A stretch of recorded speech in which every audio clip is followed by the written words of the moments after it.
Assalamualaikum warahmatullahi wabarakatuh. Perkenalkan, kami dari kelompok 4. Di sini kami akan mempresentasikan hasil diskusi kami yang merupakan mata kuliah penganggaran perusahaan. Di mana di sini kami akan menjelaskan apa itu forecasting.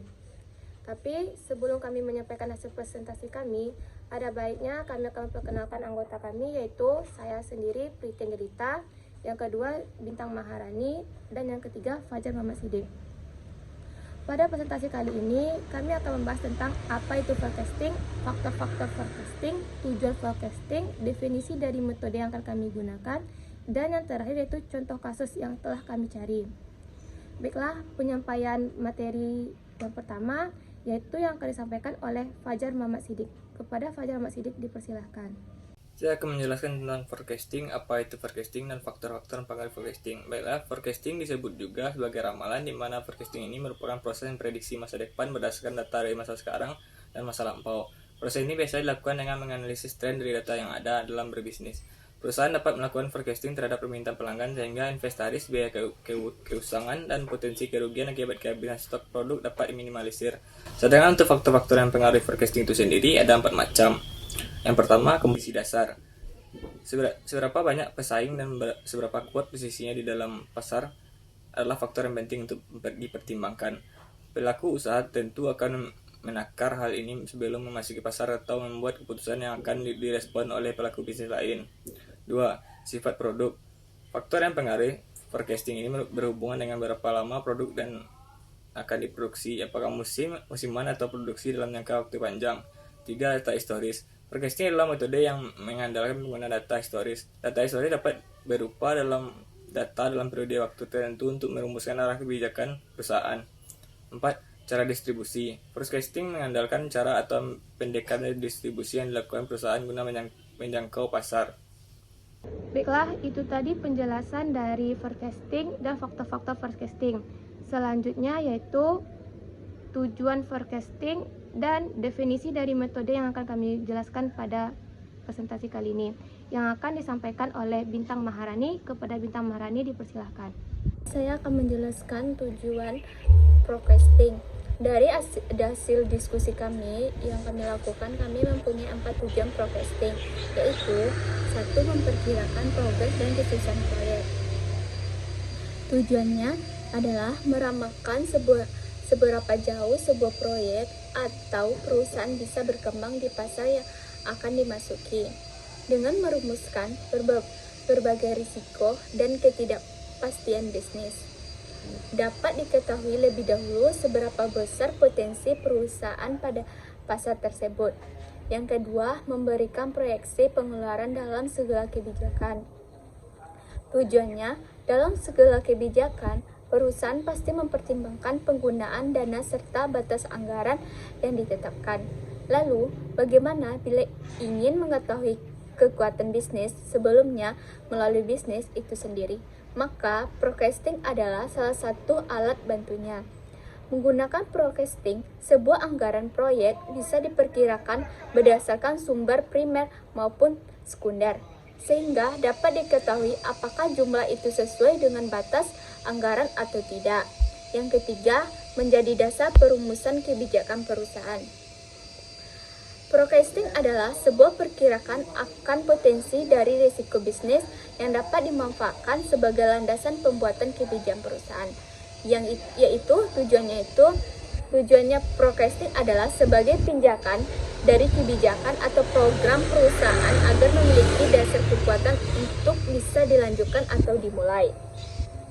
Yang keempat, meningkatkan ketetapan keputusan bisnis.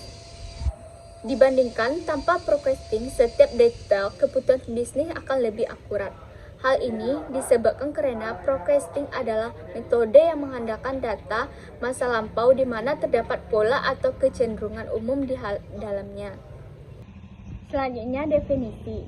1. Metode least square adalah metode yang menggunakan data yang sederhana sesuai dengan data yang telah tersedia dan juga menggunakan metode ini akan sangat mempermudah bagi perusahaan. Yang kedua, metode trend moment merupakan metode untuk mencari dari tren dengan perhitungan statistika dan matematika tertentu guna mengetahui fungsi dari seluruh sebagai pengganti garis pada tertentu. Guna ini untuk mengetahui fungsi dari seluruh sebagai pengganti garis pada peta yang dibentuk oleh data historis. Selanjutnya, saya akan membahas atau menjelaskan tentang contoh kasus forecasting, di mana sesuai dengan soal yang ada di PPT, yaitu data penjualan PT FPB tahun 2012 dan 2017. Di mana pertanyaannya yaitu berapakah forecasting penjualan pada tahun 2018 dan 2019 dengan menggunakan A. metode least squares dan B. metode Tremoment. Di sini saya akan jelaskan sendiri, yaitu yang pertama menggunakan metode least squares, di mana sebelum kita mencari rumus metode least squares dengan rumus A sama dengan sigma Y per N dan B sama dengan sigma Y per sigma X, sebelumnya kita mencari X dan XY dan X kuadrat terlebih dahulu. Sesuai pada tabel tahun, jumlah X dan XY serta X kuadrat. Di sini kita mendapatkan X yaitu min 5, min 3, min 1, 1, 3, 5, dan 0. Dari mana angka tersebut didapatkan? Yaitu karena pada contoh kasus ini jumlah data yang kita miliki adalah genap. Adalah data genap. Sehingga bagaimana kita mencari nilai X dengan sigma X atau total X tersebut harus hasilnya 0. Sehingga saya mengambil tahun 2012 dengan nilai X min 5, min 3, min 1, min 1, 3, 5, sampai seterusnya dengan sigma X-nya 0. Maka sudah sesuai dengan rumus. Yang kedua, XY yaitu didapatkan hasil dari Y dikali X yaitu 4500 dikali min 5 dan begitu seterusnya. Yang ke kolom selanjutnya yaitu X kuadrat, di mana kita mengkuadratkan X tersebut yaitu min 5 dikali min 5, min 3 dikali min 3 sampai seterusnya. Sehingga didapatkan dari sigma sumanya, sigma penjualan yaitu 31.500, sigma X 0, sigma XY 5.500 dan sigma X kuadrat 70. Setelah semua kolom terisi, maka kita bisa mencari yang pertama metode least squares, di mana untuk mencari metode least squares kita mencari nilai A dan nilai B. Adapun rumus nilai A yaitu sigma Y dibagi N, sehingga kita masukkan lagi data yang telah kita isi pada tabel sebelumnya, yaitu sigma Y-nya sama dengan 31.500 dan N atau jumlah data kita yaitu 6, maka kita masukkan 6. Jadi 31.500 dibagi 6 sama dengan 5.250. Selanjutnya yaitu nilai B sama dengan sigma Y dibagi sigma X kuadrat, yaitu 5.500 dibagi 70 sama dengan 78,57. Untuk mencari forecasting penjualan dengan metode least squares, maka kita menggunakan rumus Y sama dengan A tambah BX. Forecasting penjualan tahun 2018 yaitu Y sama dengan A ditambah BX, yaitu 5.250 ditambah 78,75 kali 7. Kenapa di sini saya dapat X-nya 7? Karena dari nilai X yang kita ambil sebelumnya yaitu kita menggunakan kelipatan 2, yaitu min 5, min 3, min 1, 1, 3, dan 5. Dan karena ini 2018, maka setelah 5 kelipatan 2-nya yaitu 7. Jadi nilai X-nya adalah 7. Sehingga 5.250 ditambah 550,06. Sehingga hasilnya yaitu 5.799,99.000 dan kita bulatkan menjadi 5.800. Yang selanjutnya yaitu forecasting penjualan tahun 2019.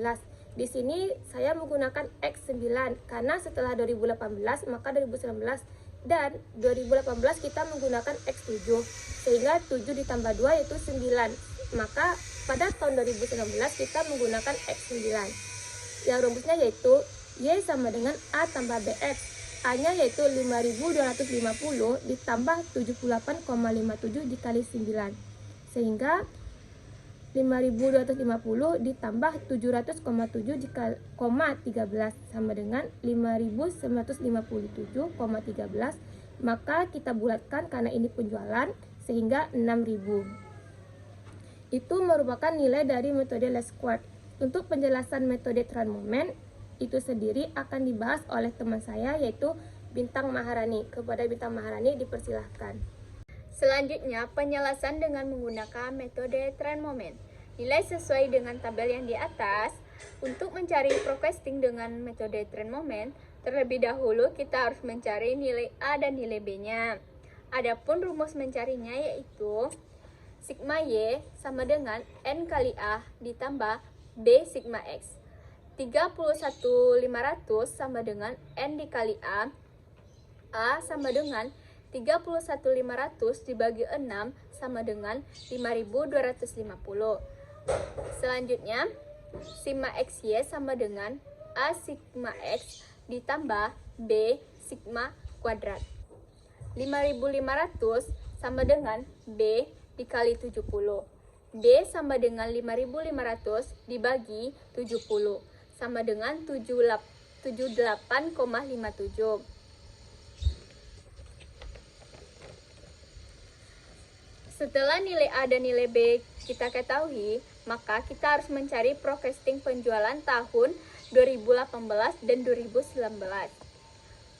Dengan rumus Y sama dengan A tambah BX sama dengan 5.250 ditambah 78,57 dikali 7 sama dengan 5.250 ditambah 549,99 sama dengan 5.799,99 dibulatkan menjadi 5.800. Selanjutnya, forecasting penjualan 2019. Y sama dengan A tambah BX 5.250 ditambah 78,70 dikali 9 sama dengan 5.250 ditambah 707,13 sama dengan 5.957,13 dibulatkan menjadi 6.000. Terima kasih kepada Bintang Maharani karena telah menjelaskan penyelesaian contoh kasus dengan menggunakan trend moment. Dari yang telah dijelaskan oleh Bintang Maharani dan saya sendiri, kita dapat menyimpulkan bahwasanya hasil yang kita dapatkan baik menggunakan metode less squared maupun menggunakan metode trend moment, kita mendapatkan hasil yang sama, yang mana penjualan tahun 2018 yaitu 5.800 dan tahun 2019 6.000, sehingga bisa disimpulkan bahwa hasil yang kita cari adalah benar. Sepertinya sekian dari presentasi dari kelompok kami. Salah dan janggalnya kami mohon maaf. Kami tutupi dengan Assalamualaikum warahmatullahi wabarakatuh.